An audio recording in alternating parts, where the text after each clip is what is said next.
Erica and Janika are best friends. They do almost everything together. But before 1954, it would have been illegal for them to attend the same school, since Janika is black and Erica is white.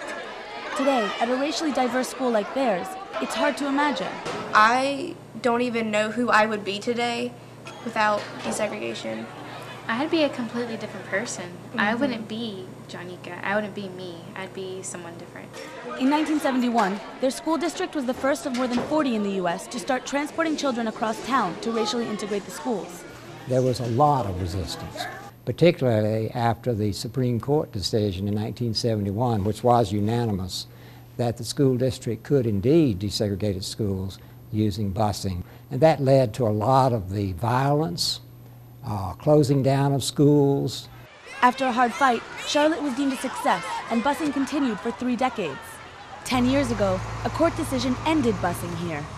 This reflected a nationwide decline in racial integration plans since the early 90s. The result?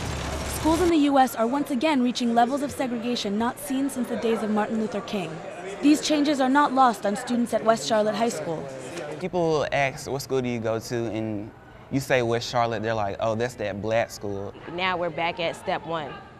And that, it hurts. But it's not all about race. During desegregation, many black families who could afford it left inner-city neighborhoods and moved out to the suburbs to which their children were being bused. After we stopped busing and people had to return back to the neighborhoods, the only people who came back to those neighborhoods were predominantly poor and minority people. And so we moved from racial segregation to economic segregation.